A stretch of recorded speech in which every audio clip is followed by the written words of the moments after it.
Sí, es casi sacerdotal. De hecho, el propio periodismo ya es una vocación sacerdotal en los tiempos que corren, ¿no? Los periodistas culturales somos los místicos, los últimos caballeros Jedi de una tradición cultural que se renueva, que es fresca, que tiene lo mejor de la herencia cultural de un país. Y yo creo que junto a la universidad, o incluso más que la universidad, nosotros somos un poco los garantes de que esa memoria, de fijar esos autores y esos escritores que merecen la pena, porque también hacemos un trabajo de selección, de fijar que no se pierdan, ¿no? De preocuparnos de que eso no se pierda, no se lo lleve el viento. La vida de un libro es muy breve y cada vez más, y nuestra labor yo creo que es un poco decir dónde se tiene que detener un poquito el lector para guardarse ese libro, ¿no? Hay editoriales que ya te ofrecen garantía. Pretextos, Valdemar, Renacimiento, Rey Lear, Reino de Cordelia, Nórdica. Hay pequeñas editoriales que son maravillosas, que están haciendo una programación de libros impresionante, con traducciones de clásicos que se habían perdido, con hallazgos de escritores maravillosos que son poco conocidos por el público. Yo me guío mucho por ese olfato. No digo que no preste atención a las grandes, a las apisonadoras editoriales, que todo lo consiguen, pero me gusta mucho dar voz a los grandes artesanos del libro. Además lo necesitan y publican unas cosas verdaderamente exquisitas, ¿no? Y me encanta saber que ya la selección que hacen ellos como editores me merece mucha estima y mucha confianza. Todo apunta a que los grandes medios restringen cada vez más el espacio cultural, porque se piensa que al receptor español eso le interesa poco. A lo mejor atienden y amplían el espacio en tiempos como los de la Feria del Libro o en algún acontecimiento como el Cervantes, que de pronto te encuentras 6-7 páginas de cultura en el país o en el mundo, pero normalmente luego la cultura pues ocupa 2 o 3 páginas, ¿no? En televisión ya ni te cuento. Y yo creo que, como ocurre en todos los géneros periodísticos, el periodista se está especializando para un receptor especializado. Es un poco un menú a la carta y hay siempre un menú para cada receptor. Si hubiera más demanda, no me cabe duda de que habría más espacios como estos, pero también creo que los programadores de las radios y las televisiones deberían tener una responsabilidad en ello, ¿no? Si realmente se consume por un público especializado, ¿por qué restringirlo tanto, ¿no? Pero bueno, el negocio mediático del mundo cultural es pequeño, por lo tanto entiendo que para una gran empresa, para una gran corporación, no interesa demasiado, ni siquiera para el Grupo Planeta. Si te das cuenta, Planeta con Antena 3 y La Sexta podría aprovechar un espacio cultural pero incluso por interés propio, ¿no? O La Razón, pero vemos que no es negocio, o sea, no interesa a nivel de capital, ¿no? Pero sí quedan esos espacios de resistencia como la Cueva del Erizo, el Marcapáginas en Gestión a Radio y algún otro que se preocupa y tiene miles de seguidores, ¿no? Que ahora mismo nosotros damos la media de la cadena, son 43.000 oyentes, nos escriben, nos tuitean, nos mandan correos, y a vosotros os pasa, estáis empezando la cantidad de demanda que hay, ¿no? O sea que sí hay un sector que sí demanda esa información, no es la inmensa mayoría, pero existe. Por la frescura, por la inmediatez y la complicidad con oyente y con entrevistado, la radio. Me permite un juego divertidísimo, íntimo, familiar, una desmitificación absoluta de esa cultura elevada a los altares de lo intocable y de lo mitológico. Me encanta por eso, ¿no? Por lo que tiene de desmitificador la radio. Entra un escritor, sea el que sea, y se convierte en uno más de la familia.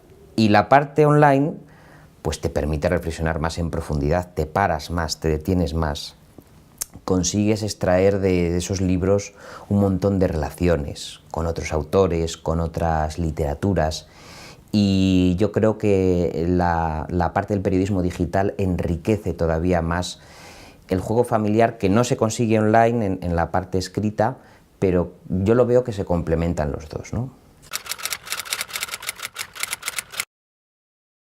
Bueno, sí, es el futuro y el presente. Es ya los nativos digitales, ya lo sabemos, no consumen papel, esto es un hecho. Los últimos estudios que se han hecho, y yo lo veo en mis clases de universidad, los chavales que tienen ya 18, 19, 20 años no consumen papel.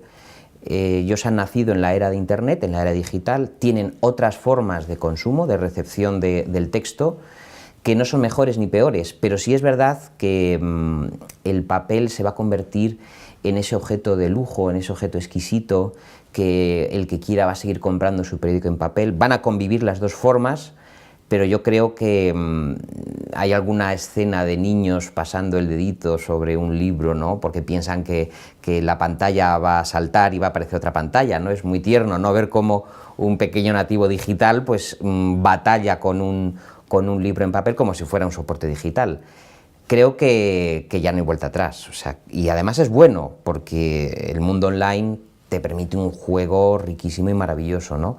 Y creo que quedará ahí, ¿no? Como ese resto de la literatura analógica, de la literatura en papel, para el que quiera disfrutar del olor y del tacto de un buen libro o de un periódico, ¿no? Que te das un chutazo por la mañana de tinta, te colocas y ya recibes las noticias, pues como te has atontado, de otro cariz, ¿no? Ya las recibes ya en otro estado. Pero yo creo que va a ser minoritario, pero nunca va a desaparecer. Bueno, hay un libro que a mí me marcó mucho, de Alianza Editorial, de Johan Huizinga, que se llama El otoño de la Edad Media. Ese libro, mucho antes que Umberto Eco, marcó la incorporación del mundo medieval a la literatura. Eran las crónicas de cómo vivían los caballeros medievales, cómo se vivía el amor, los trovadores, las damas, cómo se vivía la muerte, ¿no? Y ese libro dio mucha información que incorporó después Umberto Eco al Nombre de la Rosa, y cito con párrafos enteros del otoño de la Edad Media, sin cita de autor. Humberto, va por ti. Entonces, El otoño de la Edad Media es el libro fundacional para mí de la novela histórica. Entonces invito a los lectores de La Cueva del Erizo a que le echen un vistazo, porque es una maravilla. Y bueno, por supuesto, El Quijote para mí es obligado. O sea, tener un Quijote cerca y ver cómo éramos, y ver cómo la primera vez en la historia de las letras el idealismo caballeresco fue derrotado por el realismo social del siglo de oro, y cómo un hombre entró en un proceso de melancolía, un hombre que quería ayudar a todo el mundo, que acabó en un proceso de derrota y de muerte. Yo creo que la reflexión de Cervantes marca un antes y un después, ¿no? En la historia incluso de las ideas y de la estética. Por lo tanto, El Quijote me parece absolutamente obligado. El mensaje de Cervantes no era positivo, ni muchísimo menos. Es decir, es un hidalgo que quiere hacer cambiar las cosas, quiere hacer justicia y cuidar de las damas oprimidas y de los niños azotados, y se encuentra con que no le dejan, ¿no? Y ese es el mensaje que deja la que sigue siendo la mejor novela del mundo.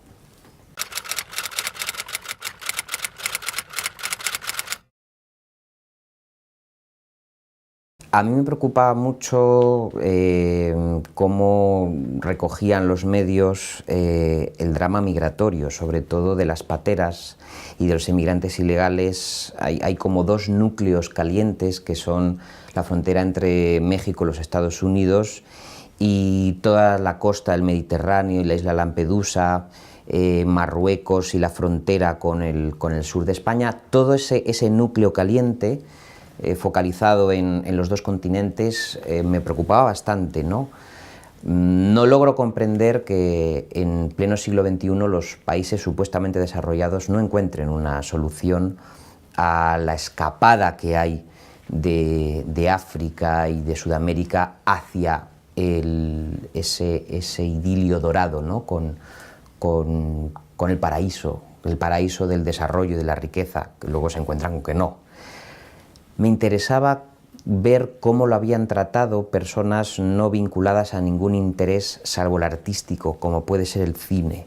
Y todavía me interesaba más ir descubriendo que muchos de estos largometrajes se basan en testimonios reales, y se basan en novelas, y se basan en diarios y en reportajes periodísticos.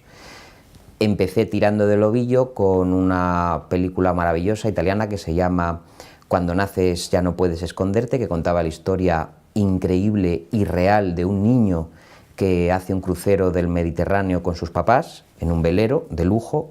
Se cae una patera de inmigrantes en un descuido, en un golpe de viento, el niño cae y los inmigrantes ilegales cuidan de él.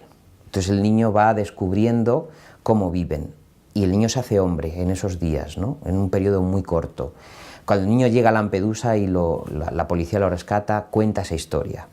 A partir de ahí, ese testimonio de esa película, que es inencontrable, me costó mucho tiempo localizarla, fui engarzando otras películas que tuviesen ese lado ético y ese lado literario, porque esto luego se recogió en una novela, ¿no? Pues ahí aparecen todo tipo de películas, películas clásicas, películas, sobre todo he intentado recoger las más difíciles de localizar y mejores, ¿no? Los bandeirantes de Marcel Camus, cómo los franceses llegan a Brasil a extraer la esmeralda y las piedras preciosas, y resulta que los peores enemigos eran los propios franceses, porque se robaban y se mataban entre ellos, ¿no? Para conseguir. Y en ese viaje que hacen los europeos al continente americano, al final se produce la mixtura, al final se incorporan a la sociedad de los indios, ¿no? De América. Y también es otra aventura muy bonita, ¿no? La de Europa en América, Europa en Canadá, en los Estados Unidos, noruegos, como en la película Los emigrantes de Jan Troell, que terminan luchando con los indios apaches, ¿no? O sea, unas aventuras de sagas de generaciones, de cómo se ha construido el mundo gracias a los movimientos migratorios, a familias que no se encontraban a gusto en su tierra por razones políticas, por razones económicas, por razones de hambre, e iniciaban con el riesgo que supone una odisea en la que muchos de esos familiares pierden la vida. Ese testimonio, quien mejor lo recogía era el cine. Y lo que he hecho es reunirlo, y yo creo que los que se acerquen al libro van a aprender mucho y van a llorar mucho también, conociendo la verdad, ¿no?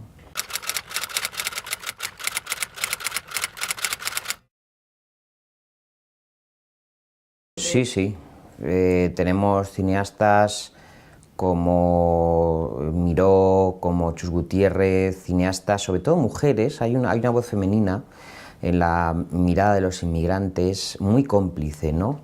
A ellas les han interesado desde los temporeros que recogen la fruta en Almería, en Poniente, o Los baúles del recuerdo, que es sobre el éxodo del pueblo saharaui. Hay una mirada minoritaria, pero que está presente también en el libro. Me encantó mucho Un franco 14 pesetas de Carlos Iglesias, con la segunda parte que acaba de hacer ahora, que cuenta ese éxodo que estamos viviendo además, o repitiendo, o hemos repetido en los dos últimos años, hacia Europa, hacia los países ricos de Europa, como es Alemania. Es minoritaria, pero sí hay una mirada hacia el inmigrante, hacia el otro, sí está presente en la cinematografía española. El traje es otra película muy bonita, ¿no? Sobre cómo tratamos a un inmigrante subsahariano, ¿no? Cómo lo engañamos, cómo lo timamos, cómo nos aprovechamos de él, ¿no? Y hay cineastas que sí que lo han recogido. No son películas cómodas, son películas para pensar. No es cine palomitero, no es Torrente, no es Las brujas de Zugarramurdi, es un cine hermoso, lleno de poesía, para ver una vez, dos veces, tres y las que sean, porque está cargado de significados. Y es un cine muy cercano al periodismo, ¿no? Muy bonito, muy hermoso.